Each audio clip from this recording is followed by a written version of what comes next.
Hello प्यारे बच्चों, आज हम कक्षा 5 क्लास 5 एमपी बोर्ड विषय भाषा भारती हिंदी के अंतर्गत विविध प्रश्नावली 2 को हल करेंगे। प्रश्न 1 है, निम्नलिखित प्रश्नों के उत्तर संक्षेप में दीजिए। का शिवाजी की माता ने शिवाजी में किन किन गुणों को विकसित किया?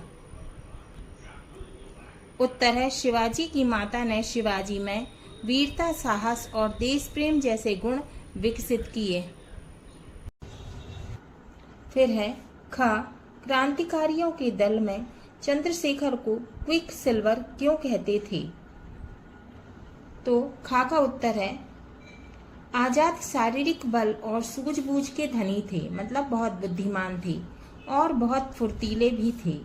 इस कारण क्रांतिकारियों के दल में चंद्रशेखर को क्विक सिल्वर अर्थात पारा कहते थे, क्योंकि आजाद जो हैं शारीरिक बल माने वो अच्छे हट्टे कट्टे थे और सूझबूझ के धनी थे माने बुद्धिमान थे और बहुत फुर्तीले भी थे। इस कारण क्रांतिकारियों के दल में चंद्रशेखर को क्विक सिल्वर अर्थात क्या कहते थे? पारा कहते थे।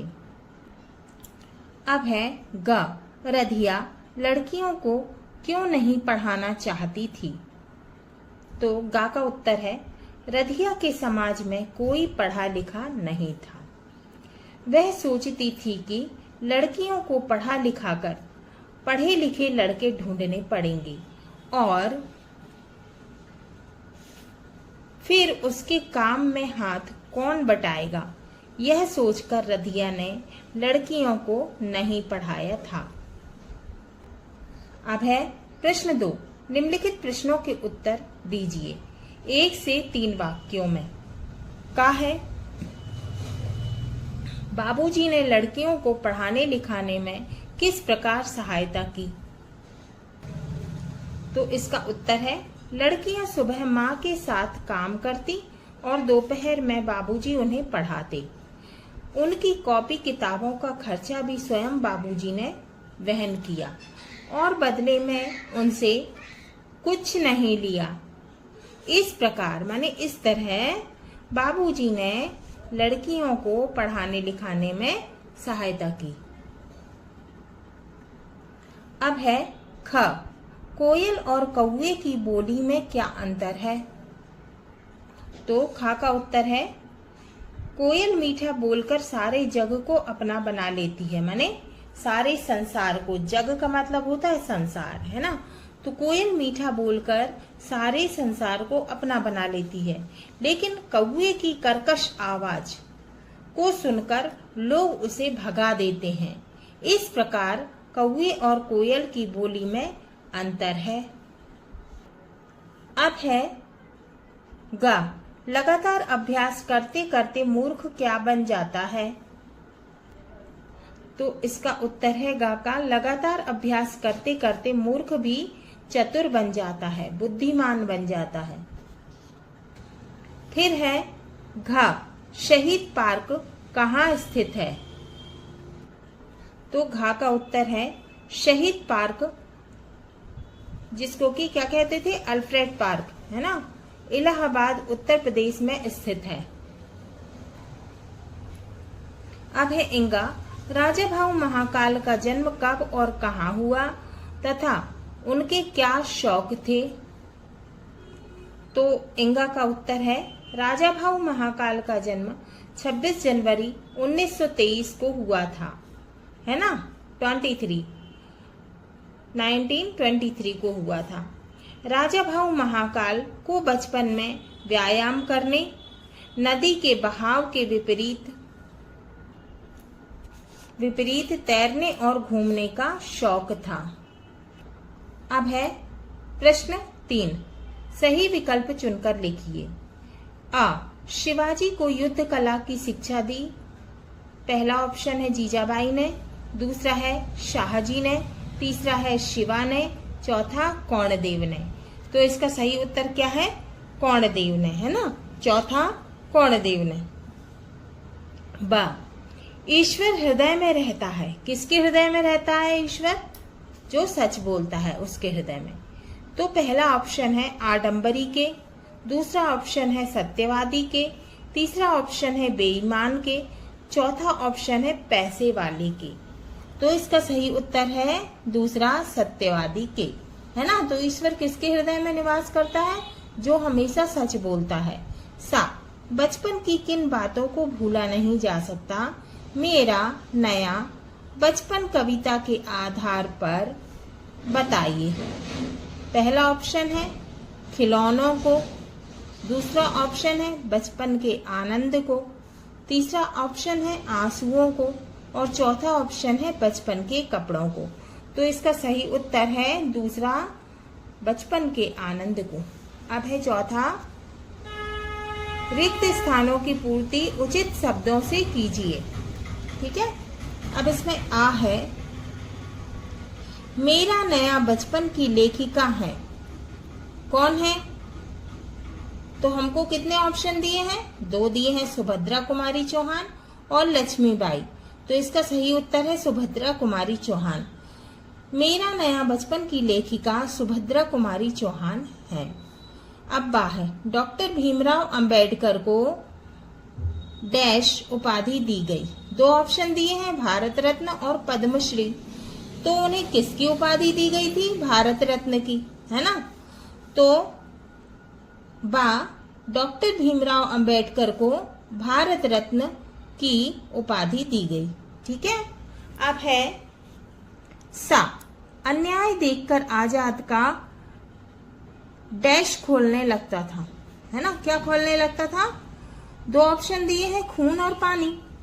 तो इसका सही उत्तर है खून।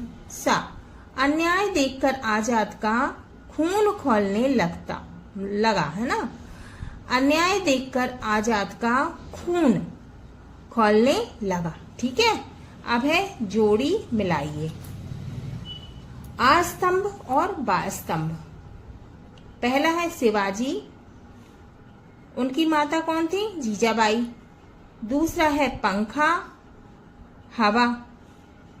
तीसरा है भारत रत्न, डॉक्टर भीमराव अंबेडकर। अब है छठवां, निम्नलिखित के भाव स्पष्ट कीजिए। तो हमको क्या करना है? भाव स्पष्ट करना है। आ, उसकी मंजुल मूर्ति देखकर मुझ में नवजीवन आया। अब है आ का भाव, उस मासूम का सुंदर मुख देखकर, माने उस मासूम का सुंदर चेहरा देखकर कवियत्री को लगता है मानो उन्हें नया जीवन मिल गया हो। अब है बा, जो तो को कांटा बुबे ताही बोई तू फूल, तो को फूल के फूल हैं, बाको है त्रिशूल। अब इसका भाव है, कबीरदास जी कहते हैं, जो तुम्हारे लिए बुरा सोचता है तुम उसके लिए हमेशा अच्छा सोचो। तुम दूसरों के साथ अच्छा करोगे तो तुम्हारे साथ अच्छा होएगा। जो वह बुरा करेगा तो उसके साथ बुरा होएगा। तुम अपनी अच्छाई मत छोड़ो। अब 7वां प्रश्न है, निम्नलिखित जातिवाचक संज्ञाओं में पन या आवड प्रत्यय जोड़कर भाववाचक संज्ञाएं बनाइए। क्या क्या दिया हुआ है? लड़का, इसमें पन जोड़ेंगे तो क्या होगा? लड़कपन, बचपन, छोटपन, बड़कपन, सयानपन, है ना। फिर क्या है? सजावट, गिरावट, मिलावट, बनावट और लिखावट। ठीक है, अब इसमें क्या जोड़ेंगे हम? पन जोड़ेंगे। अब लड़का, है ना, लड़क धन पन, क्या हो गया? बराबर लड़कपन, है ना। लड़क में पन जोड़ दिया तो क्या हो गया? लड़कपन। फिर है बच्चा, बच में पन जोड़ दिया तो क्या हो गया? बचपन हो गया। बच धन पन बराबर बचपन, है ना। बच में पन जोड़ दिया बराबर क्या बन गया? बचपन। छोटा, छोट धन पन क्या हो गया? छुटपन। छुट धन पन बराबर छुटपन, है ना। छुट में पन जोड़ दिया हो गया छुटपन। सयाना, सयान धन पन बराबर सयानपन। ठीक है, अब क्या जोड़ना है हमको? आवट, सजना बराबर सज धन आवट बराबर सजावट। गिरना क्या होगा? अब है गिरना, उसका गिर धन आवट बराबर गिरावट। ठीक है। फिर है मिलना, मिल धन आवट, मिल में आवट जोड़ दिया तो क्या बन गया, मिलावट। मिल धन आवट बराबर मिलावट। बनना, बन में आवट जोड़ दिया तो क्या बन गया, बनावट। बन धन आवट बराबर बनावट। ठीक है। अब है लिखना, लिख धन आवट बराबर लिखावट। लिख में आवट जोड़ दिया तो क्या हो गया, लिखावट। अब है प्रश्न नंबर 8, निम्नलिखित वाक्यों में से सकर्मक एवं अकर्मक क्रियाएं छांटिए। अब हमको ये 5 वाक्य दिए हैं, तो इनमें से हमें सकर्मक और अकर्मक छांटना है। पहला है दिनेश हंसता है, तो क्यों हंस रहा है इसका पता नहीं है, तो क्या है ये, अकर्मक। दूसरा, मुझे डर लगता है, किससे डर लगता है मुझे पता नहीं, तो क्या है, अकर्मक। तीसरा है वह स्कूल जाता है, ये भी अकर्मक है।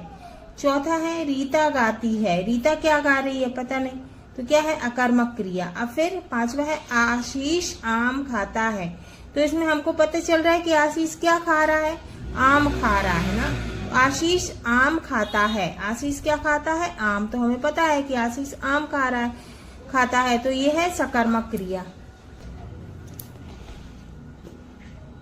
अब है पहला इसका, दिनेश हंसता है, ये कौन सी क्रिया है, अकर्मक। दूसरा, मुझे डर लगता है, ये कौन सी क्रिया है, अकर्मक। तीसरा, वह स्कूल जाता है, यह कौन सी क्रिया है, अकर्मक। चौथा, रीता गाती है ना, ये भी अकर्मक है। और 5वां है आशीष आम खाता है, ये कौन सी क्रिया है, सकर्मक क्रिया। अब है प्रश्न नंबर 9, सही जोड़ी मिलाइए। ठीक है।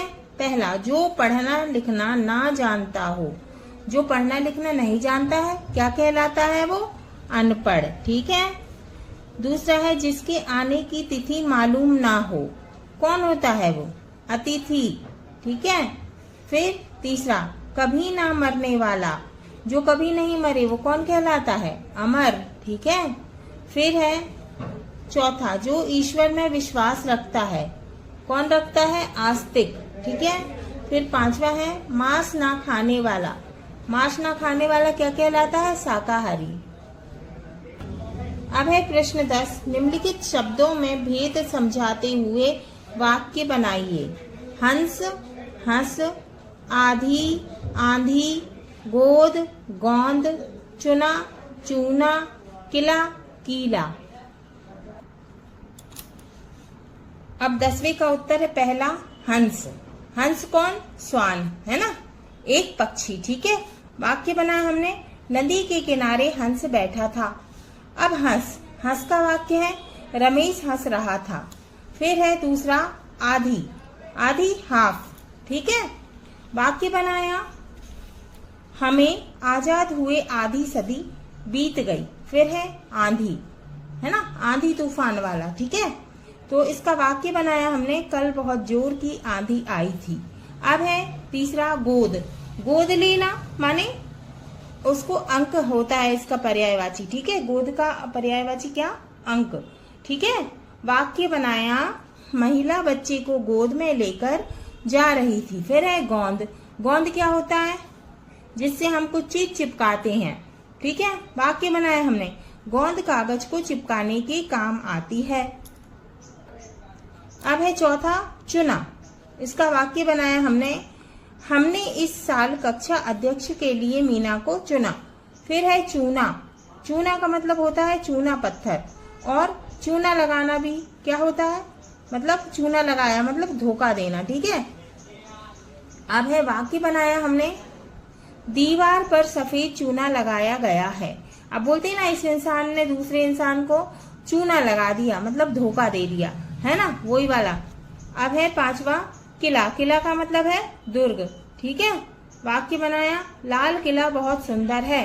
फिर है कीला, कीला माने इसका वाक्य हमने बनाया, इस लकड़ी में एक कीला गड़ा हुआ है। फिर है प्रश्न नंबर 11, ता तथा वाला प्रत्यय लगाकर शब्द बनाइए। अब हमको क्या लगाना है, ता और वाला प्रत्यय लगाकर शब्द बनाना है। प्रत्यय क्या होते हैं, जो शब्दों के पीछे लगाए जाते हैं वो प्रत्यय कहलाते हैं। जैसे सफल में ता लगा दिया तो क्या बन गया, सफलता। लघु में ता लगा देंगे तो बन जाएगा लघुता।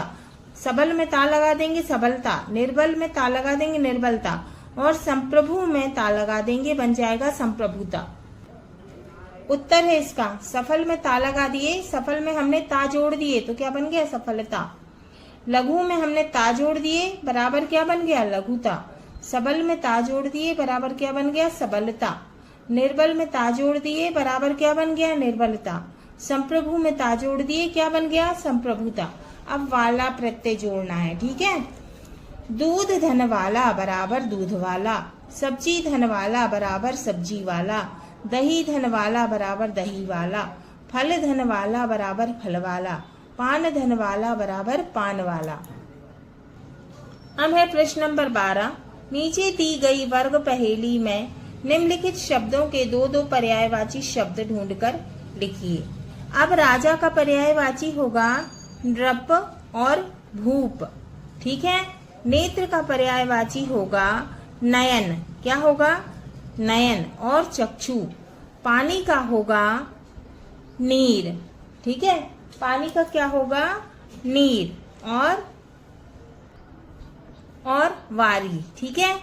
फिर कमल का होगा पंकज और जलज, ठीक है, क्या होगा पंकज और जलज। फिर वृक्ष का होगा तरु और पेड़, ठीक है, तरु और पेड़। फिर हवा का होगा अनिल, हवा का क्या होगा अनिल और पवन, ठीक है। आग का होगा और अनल, ठीक है। सोना का होगा सुवर्ण और कनक। राजा का पर्यायवाची होगा भूप और नृप। नेत्र का होगा नयन और चक्षु। पानी का होगा नीर और वारी। कमल का होगा पंकज और जलज। वृक्ष का होगा तरु और पेड़। हवा का होगा अनिल और पवन। आग का होगा पावक और अनल, है ना, हवा का अनिल होगा, ठीक है, और पवन। आग का पावक और अनल। सोना का कनक और स्वर्ण।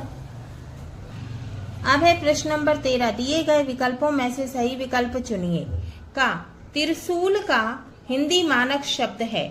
दो ऑप्शन दिए हैं, त्रिशूल और त्रिशूल, तो क्या होगा त्रिशूल, ठीक है। खा वह नेक किसान था, इस वाक्य में विशेषण है नेक, इसका अर्थ है नेक माने ईमानदार, ठीक है। दो ऑप्शन दिए हैं ईमानदार और बहुत, तो क्या होगा इसका विशेषण ईमानदार। फिर गा है पराधीन में उपसर्ग है, कौन सा उपसर्ग है पर, कौन सा उपसर्ग है पर। अब दो दिए हैं दो ऑप्शन पर और परा, तो पराधीन में कौन सा उपसर्ग है पर। फिर है घा ईमानदारी शब्द में प्रत्यय है, दो दिए हैं दारी और ई, तो क्या होगा इसमें प्रत्यय दारी, है ना, ईमानदारी में क्या होगा प्रत्यय दारी।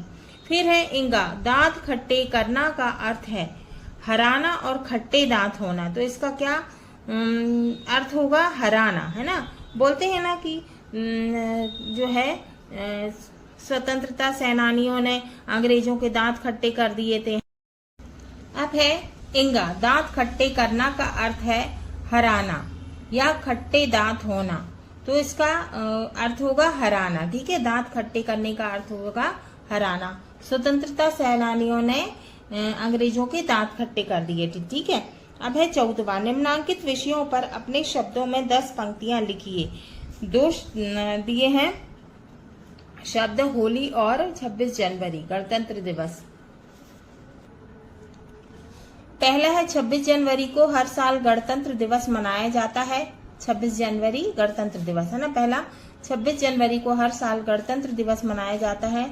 दूसरा, यह दिन 1950 में हमारे संविधान के लागू होने की याद दिलाता है। तीसरा, इस दिन भारत लोकतांत्रिक गणराज्य बना, है ना, क्या है, इस दिन भारत लोकतांत्रिक गणराज्य बना था। फिर है चौथा, गणतंत्र दिवस पर हम अपने राष्ट्रीय ध्वज को सलामी देते हैं। फिर 5वां है, दिल्ली में इंडिया गेट पर एक भव्य माने बहुत बड़ी, है ना, परेड होती है। फिर छठवां है परेड में हम अपनी सांस्कृतिक विविधता और सैन्य शक्ति का प्रदर्शन करते हैं। सातवां स्कूल कॉलेजों में सांस्कृतिक कार्यक्रम होते हैं, है ना। आठवां यह दिन हमें अपने देश के प्रति गर्व और सम्मान की भावना से भर देता है। फिर है नौवां हम अपने स्वतंत्रता सेनानियों को याद करते हैं जिन्होंने देश के लिए बलिदान दिया। फिर 10वां है गणतंत्र दिवस हमें अपने कर्तव्यों और अधिकारों की याद दिलाता है ना। क्या है? गणतंत्र दिवस हमें अपने कर्तव्यों और अधिकारों की याद दिलाता है। फिर है होली। पहला, होली बुराई पर अच्छाई की जीत का प्रतीक है। दूसरा, होली रंगों का त्योहार है। तीसरा, होली फाल्गुन मास की पूर्णिमा को मनाई जाती है। चौथा, इस दिन होलिका दहन किया जाता है। पांचवा, यह त्योहार आपसी भाईचारे और प्रेम को बढ़ाता है। छठवां, होली बसंत ऋतु में मनाई जाती है। सातवां, इस दिन लोग एक दूसरे को गुलाल लगाते हैं। आठवां, होली के दिन लोग नाचते गाते हैं। फिर 9वां, होली पर घरों में पकवान बनाए जाते हैं। 10वां, होली पर बच्चे पिचकारियों से खेलते हैं, है ना। किससे खेलते हैं? पिचकारियों से।